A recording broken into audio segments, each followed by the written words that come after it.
Hello guys, welcome to my YouTube channel और today we'll be studying another theorem और theorem का नाम है monotone convergence theorem.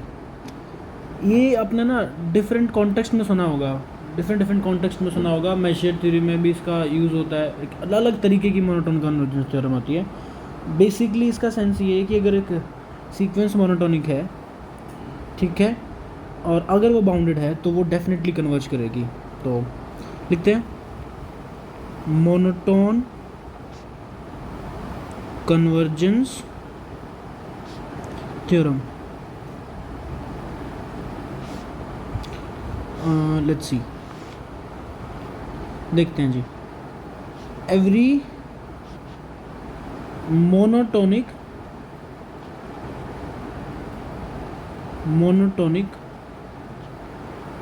Bounded sequence is convergent. अगर कोई सीक्वेंस मोनोटोनिक है और बाउंडेड है तो वो डेफिनेटली कन्वर्ज करेगी। लेट्स सी कैसे प्रूफ करते हैं इसका।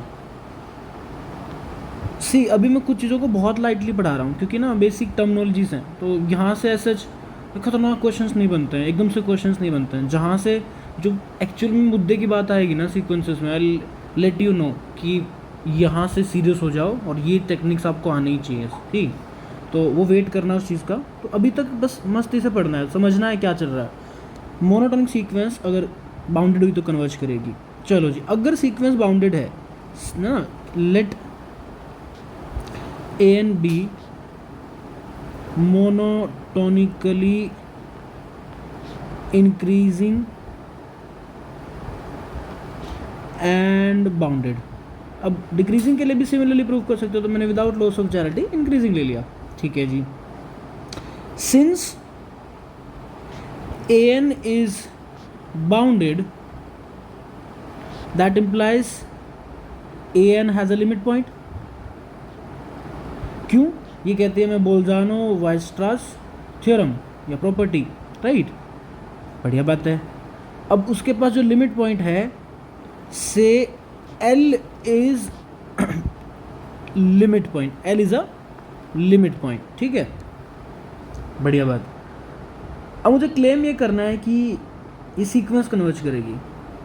मैं आपको एक बार डायग्राम से समझाता हूँ, फिर मैं लिख के बताऊँगा ये चीज़। देखो, अगर सीक्वेंस मोनोटोनिक है और एल उसका लिमिट पॉइंट है, तो मुझे ये प्रूव करना है ना कि वो सीक्वेंस कन्वर्ज करेगी। चलो ठीक है, मान लेते कि ये एल है, ठीक है, और सीक्वेंस इंक्रीजिंग है। तो एल के हर नेबरहुड में दिल be infinitely many terms of the sequence, right, क्योंकि लिमिट पॉइंट है। बट अगर इसके बाहर सिर्फ फाइनाइटली मैनी हो जाएं, तो वो तो डेफिनेशन होती है किसकी? कन्वर्जेंट सीक्वेंस की। हम कब कहते हैं सीक्वेंस कन्वर्जेंट? अगर सीक्वेंस एल के नेबरहुड में सीक्वेंस की इनफाइनाइटली मैनी टर्म्स हो और बाहर सिर्फ फाइनाइटली मैनी हो तो कन्वर्जेंट हो जाएगी। ओके, अब मैं क्या कह रहा हूँ ना कि मान लो, देखो एल के नेबरहुड में तो ऑब्वियसली इनफाइनाइटली मैनी टर्म्स होंगी। अब मान लो गलती से मान लो कि बाहर जो है ना वो कितनी टर्म्स हैं? इनफाइनाइटली मैनी टर्म्स हैं। और क्योंकि सीक्वेंस बाउंडेड है तो तुम्हें मालूम है कि इसकी एक लोअर बाउंड मिलेगी और एक अपर बाउंड मिलेगी। इससे बाहर तो सीक्वेंस होगी नहीं। और जो इनफाइनाइटली मैनी टर्म्स की आप बातचीत कर रहे हैं, वो इनफाइनाइटली मैनी टर्म्स इस बाउंड के तो अंदर ही रहेंगी ना, चाहे जहाँ भी रहें, राइट।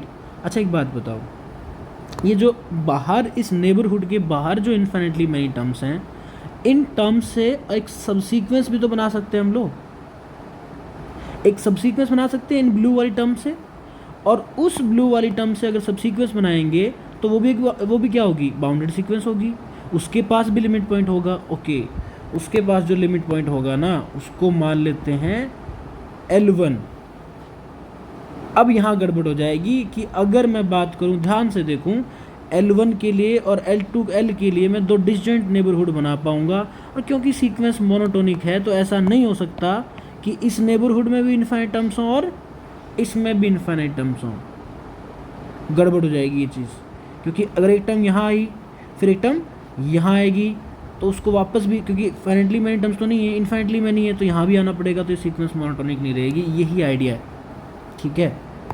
तो मैं क्या कह रहा हूँ कि है ना, एल हमने लिमिट पॉइंट माना था, ठीक है। इफ़ पॉसिबल, तो अलग प्रूफ भी हो सकते हैं इसके, ऐसा कोई दिक्कत नहीं है। If possible let L minus epsilon L plus epsilon complement has infinitely many terms. हालांकि होनी फाइनाइटली मैनी चाहिए अगर कन्वर्जेंट है, तो हम गलती से मान लेते हैं इनफाइनाइटली मैनी टर्म्स है। दिस इम्प्लाइज कि A N K belongs to M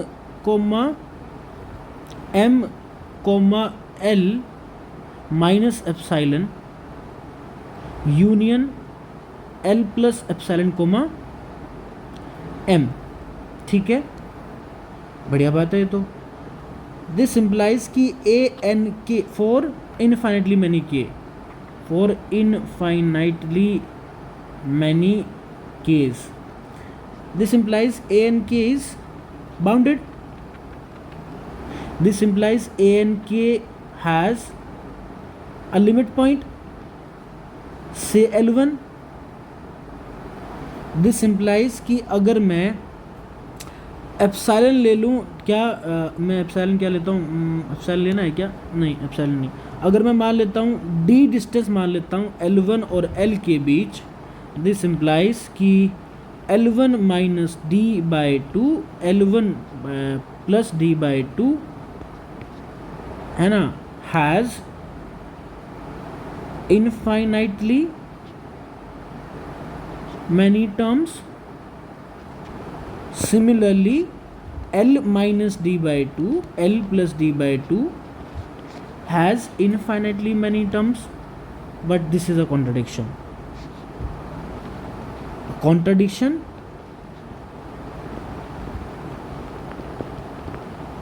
to monotonicity of A N की मोनोटोनिसिटी के लिए दिक्कत की बात है। क्यों? क्योंकि अगर यहाँ भी इनफाइनाइट टर्म्स होगी, यहाँ भी इनफाइनाइट टर्म्स होगी, तो है ना, यहाँ अगर एक टर्म यहाँ आ रही है, ठीक है, तो कोई ना कोई टर्म यहाँ भी तो है, ठीक है, तो कोई ना कोई टर्म उसके बाद ही पीछे भी तो आएगी, राइट। इसलिए ये मोनोटोनिसिटी को ब्रेक कर देगा। कुछ लोग ऐसे प्रूव करते हैं कि बाउंडेड और यूनिक लिमिट पॉइंट तो कन्वर्जेंट, तो उस तरीके से कर सकते हैं, बट मुद्दे की बात ये है कि every monotonic bounded sequence is convergent. तो अगर आपको प्रूफ नहीं भी करना तो टेंशन नहीं लेना, कोई प्रॉब्लम नहीं है ना, कोई रिक्वायरमेंट नहीं है। इसको समझ आ गया बढ़िया, इसको नहीं आया तो इट्स ओके, टोटली फाइन, ठीक है।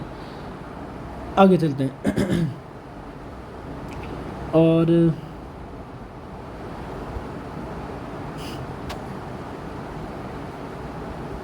या ये चीज़ हो गया, तो मैं क्या करा सकता हूँ तुम लोगों को,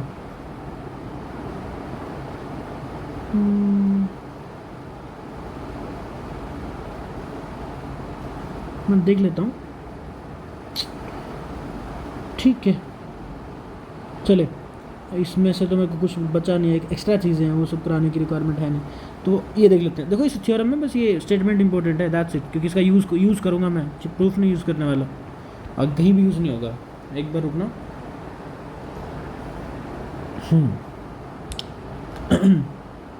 ये देख लो जी ज़रा, ये इंपॉर्टेंट है क्या। If complementary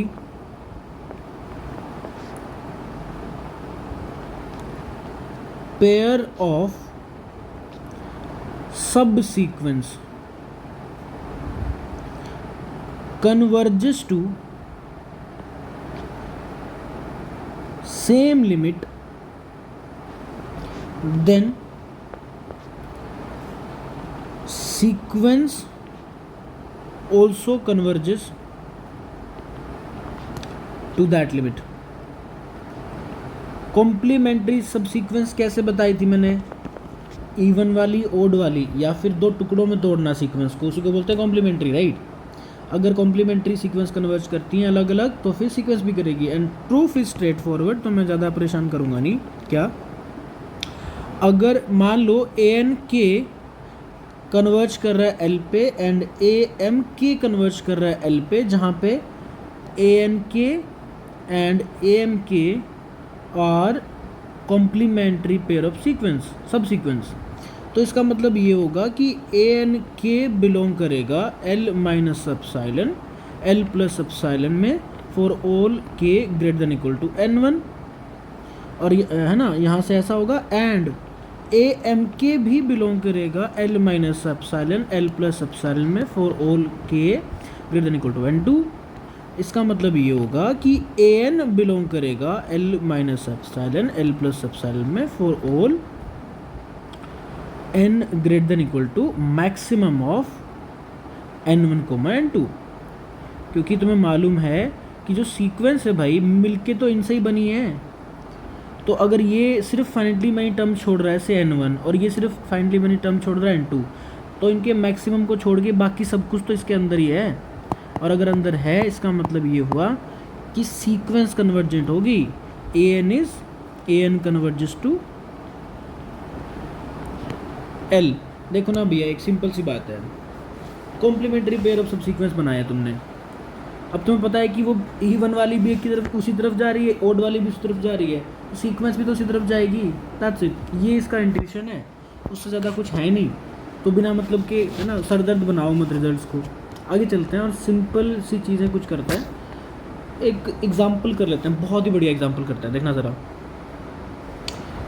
ओके, एक एग्जाम्पल देखते हैं। ये एग्जाम्पल बड़ा ही फेमस है, तो ये मैं कहता हूँ कि अब अपनी आंखें खोल लो।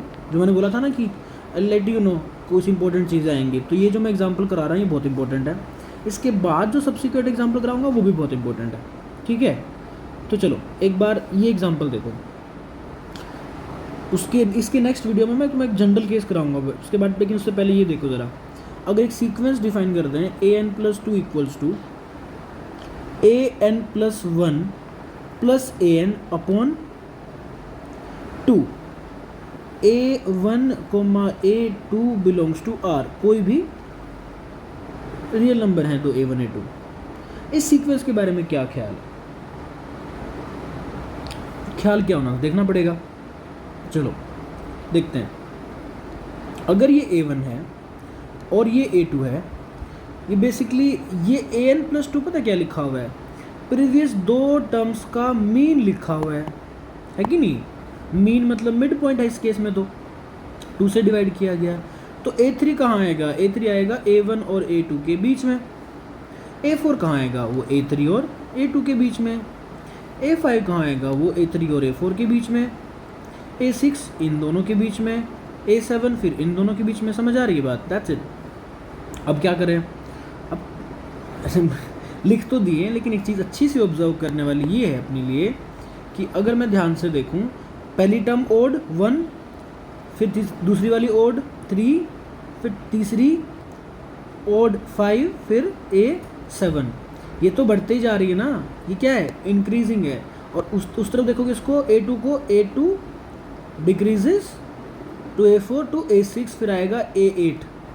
तो नोट करने वाली बात ये है कि a two n minus one is increasing and a two N is decreasing. और इंटरेस्टिंग बात ये कि सारी टर्म्स ए वन और ए टू के बीच में रहेंगे।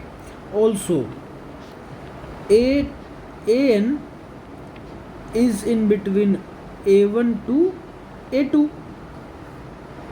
बढ़िया बात है। तो इसका मतलब ए एन इज बाउंडेड, और अगर सीक्वेंस बाउंडेड होती है तो उसकी हर सब सीक्वेंस बाउंडेड होगी।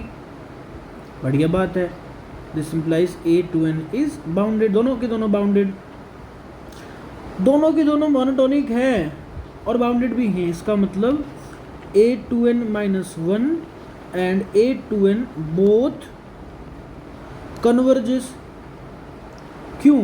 Monotone convergence theorem, MCT। अब क्या किया जाए?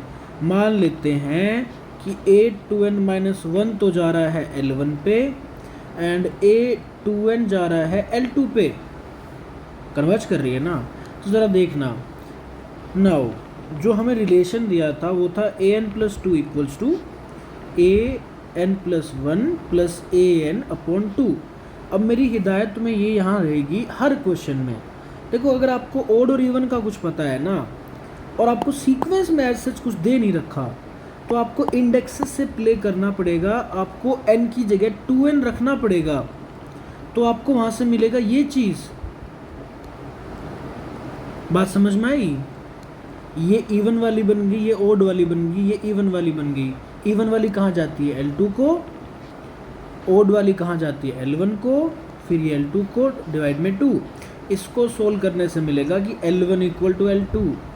इसका मतलब A2n भी L1 पे जा रहा है एंड A2n-1 भी L1 पे जा रहा है, जिसका मतलब CPS complementary pair of subsequence converges to same limit, this implies an is convergent। बात समझ में आई कि नहीं आई? अब तुम्हारे माइंड में ये हो रहा होगा कि इसकी लिमिट क्या होगी, है ना, कन्वर्ज तो करेगी, इसकी लिमिट क्या होगी? तो नेक्स्ट वीडियो में आई टेल यू गाइस कि इसकी लिमिट क्या होगी। और अभी जो एग्जांपल्स आ रहे हैं ना, दे आर ब्यूटीफुल एग्जांपल्स, और सीरियसली बताऊँ मज़ा आ जाएगा तुम लोग को। ये अभी आने वाले ना 3-4 लेक्चर्स जो हैं, या आने वाले 2 लेक्चर्स तो बहुत अच्छे रहेंगे, इंटरेस्टिंग रहेंगे, उनके लिए मैं अलग से थंबनेल भी बनाने वाला हूँ। तो वो चीज़ें मैं तुम्हें बताऊँगा, वो शायद किसी के पास है, किसी के पास है नहीं, तो देख लेना, काम आएंगे। और अपने फ्रेंड्स को भी रेफ़र कर देना जो भी तैयारी कर रहे हैं। तो see you in the next video, तब तक सी यू।